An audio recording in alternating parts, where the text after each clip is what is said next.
दोस्तों, अगर आप सत्य की खोज करना चाहते हैं या जानना चाहते हैं कि हमारे जीवन का अर्थ क्या है और हम इस दुनिया में क्यों हैं, हम क्या ऐसा करें कि हम हर वो चीज़ हासिल कर पाएं जो हम चाहते हैं, या जानना चाहते हैं कि एक सन्यासी का जीवन कैसा होता है, क्योंकि बाहर से देखने पर तो हमको यही लगता है कि वो पूरे दिन ध्यान में लगे रहते हैं, उनके जीवन में कोई रोमांच नहीं होता, वो कैसे ऐसा उदास और बोरिंग जीवन जी रहे हैं। अगर कभी भी आपके मन में ये सवाल आए हैं तो यह कहानी सिर्फ आपके लिए है। आपको आपके हर सवाल का जवाब इस कहानी से अवश्य ही मिल जाएगा, और अगर फिर भी कुछ रह जाए तो आप कमेंट सेक्शन में हमसे पूछ सकते हैं। हम पूरी कोशिश करेंगे कि आपके सवाल का सही और सटीक जवाब हम दे पाएं। तो चलिए हम आज की कहानी की शुरुआत करते हैं। एक बार एक व्यक्ति संन्यास लेना चाहता था। वो बस खो जाना चाहता था और सत्य की खोज करना चाहता था। एक दिन वह एक बौद्ध गुरु के पास गया। गुरु के सामने सन्यासी होने की उसने इच्छा जताई। गुरु ने कहा कि अगर आप सच में सन्यासी हो जाना चाहते हो तो आपको कुछ नियम फॉलो करने होंगे। उस व्यक्ति ने कहा कि जब सन्यासी मैं होने आया हूं तो मैं हर नियम का पालन करूंगा, और मैं सिर्फ देखने के लिए नहीं, मैं सन्यासी होने के लिए आपके पास आया हूं। तो गुरु ने कहा, ठीक है, यह अपनी आखिरी मुलाकात थी। अब तू दोबारा मेरे पास कभी मत आना। जब जरूरत होगी तब मैं खुद तेरे पास अपने आप आ जाऊंगा। इस आश्रम में 500 सन्यासी हैं। उन 500 सन्यासियों के लिए तुम्हें चावल कूटने का कार्य करना है। ऐसा कहा जाता है कि वह सन्यासी अगले 12 वर्षों तक चौखट के पीछे एक हल्के अंधेरे से कमरे में बस चावल ही कूटता रहा। 500 सन्यासियों का अकेला ही चावल सब कूटता रहा। वो सबके लिए चावल कूटता, सुबह से उठता, चावल कूटता, रात को सो जाता। बस यही उसकी दिनचर्या थी। 12 वर्ष बीत गए और वे अपने गुरु से कभी दोबारा नहीं मिले। उसने भरोसा कर लिया था कि जब गुरु ने कह ही दिया है कि जरूरत पड़ने पर वो अपने आप आ जाएंगे, तो बात ही खत्म हो गई। शुरुआत में तो उसके मन में कई तरह के विचार चलते रहते, अनेकों विचार। लेकिन जब पूरे दिन बस चावल ही कूटना है तो विचार करके फायदा भी क्या है। धीरे धीरे उसके मन से विचार विदा होने लगे। बस सुबह उठने से लेकर रात को सोने तक चावल ही कूटता रहता। जब गुरु ने कह ही दिया था कि तुझे चावल कूटना है तो बस सारे प्रश्न खत्म हो गए थे। एक सन्यासी का धर्म यही होता है कि वे अपने गुरु की हर बात को माने। उसे पता होता है कि अगर गुरु ने कहा है तो सही ही कहा होगा। 12 वर्षों तक चावल कूटते कूटते उसके मन में अनेकों विचार आने ही बंद हो गए। मन एकदम शांत हो गया और खाली हो गया। ना कोई विचार, ना कोई उलझन, ना कोई अड़चन। सीधा सा काम, सुबह उठता, चावल कूटता रहता, थक जाता और रात को सो जाता। पिछले 12 वर्षों से यही उसकी दिनचर्या बन चुकी थी। विचार मुक्त होकर वह बस चावल कूटता रहता, अपना काम करता रहता। अब 12 साल बीत गए।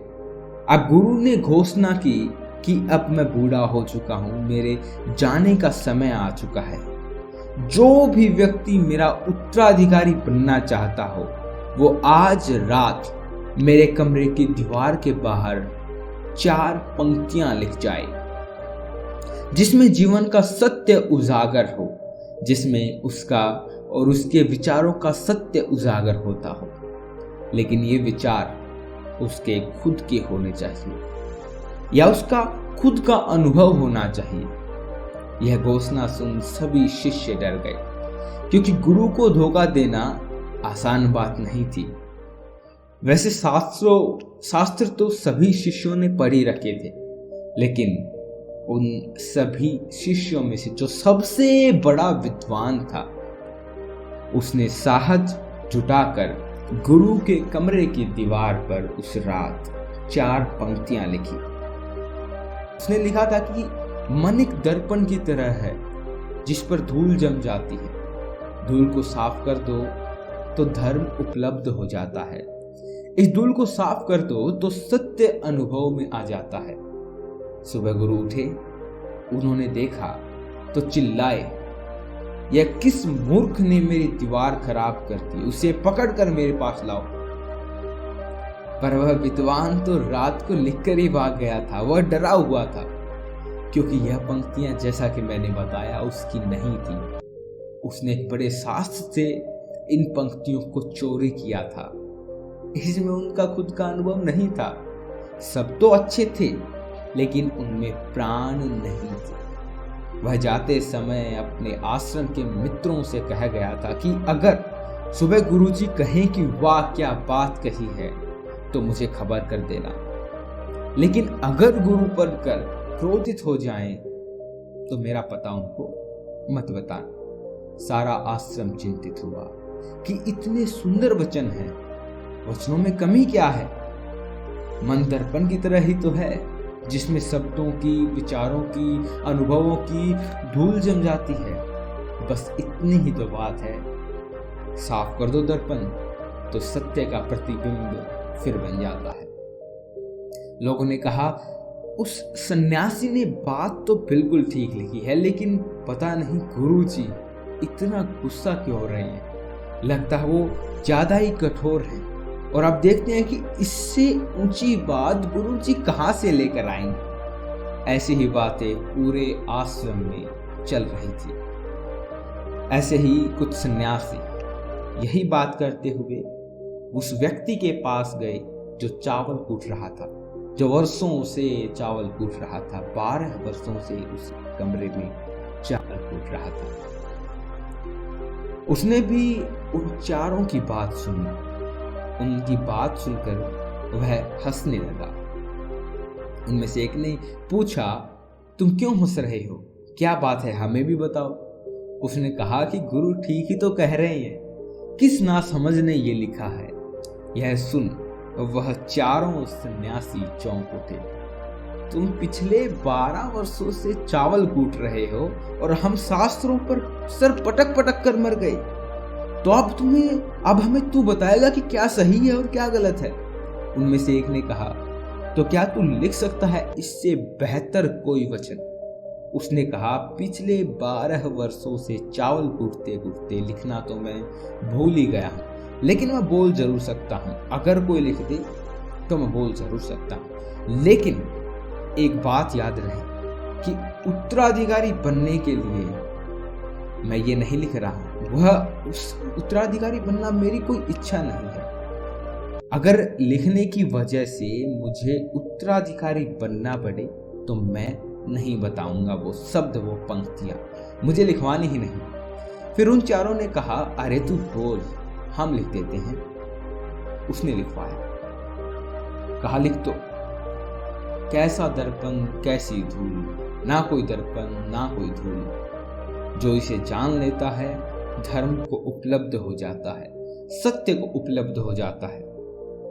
आधी रात को गुरु उस चावल कूटने वाले के पास आए और कहा, अब तू यहां से भाग जा बेटा, वरना ये 500 तुम्हें मार डालेंगे। ये मेरा चोला ले, तू मेरा उत्तराधिकारी बनना चाहे या ना चाहे, इससे कोई फर्क नहीं पड़ता। तू मेरा उत्तराधिकारी है और मैंने तुझे ही अपना उत्तराधिकारी मान भी लिया है।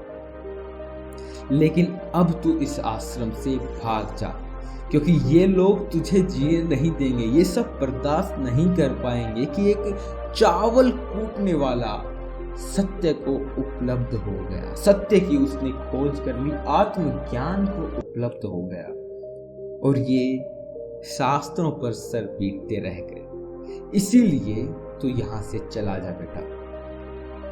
यह कहानी यही समाप्त होती है।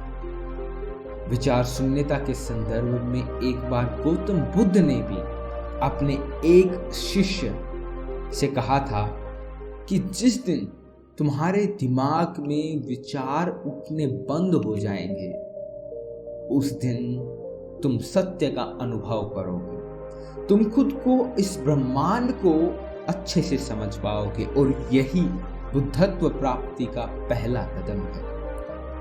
दोस्तों, अगर आप भी अपने विचार और माइंड को समझने की ओर पहला कदम बढ़ाना चाहते हैं तो इस चैनल को जरूर से सब्सक्राइब कर लें, क्योंकि हम ऐसे ही वीडियोस कहानियों के माध्यम से आपके सामने लाते रहते हैं जिनमें आपको ऐसी चीजें पता चलती हैं जो आपको किसी स्कूल या कॉलेज में नहीं सिखाई जाती। तो अब रहा जो मैंने शुरुआत में आपसे कहा था कि इस कहानी में आपको कुछ सीखने को मिलेगा। हम क्या ऐसा करें कि हमें हर वो चीज प्राप्त हो जो हम चाहते हैं। तो ये चीज प्राप्त करने से मेरा संबंध मैटेरियलिस्टिक चीजों से नहीं था, पैसा, गाड़ी, बंगला, इनसे नहीं था। हमें बुद्धत्व की प्राप्ति करने के लिए बताया जाता है कि हम बुद्ध की पूजा करें, हम ध्यान लगाएं और वही हर चीज की प्राप्ति होती है। तो आप जो चाहें वो प्राप्त कर सकते हैं। इसका संदर्भ यह था कि आप सत्य की खोज कर सकते हैं। जब आप लगातार एक ही कार्य को बहुत समय के लिए करते हैं तो आपके मन में विचारों का आना बंद हो जाता है, और अगर आपको सफलता प्राप्त करनी है तो आपको इन विचारों को अपने मन से निकालना होगा। जो अधिक विचार हैं जिनसे हमको कोई फायदा नहीं मिलता। अगली बात, आप जानना चाहते हैं कि सन्यासी का जीवन कैसा होता है, वो हरदम ध्यान में लगे रहते हैं, तो शायद बोरिंग कुछ होता होगा। दोस्तों, जब मन की शांति मिलती है तब आपको कुछ और दिखाई ही नहीं देता। कोई गाड़ी, कोई घर, कोई कुछ भी दिखाई नहीं देता जब आपका मन शांत हो जाता है।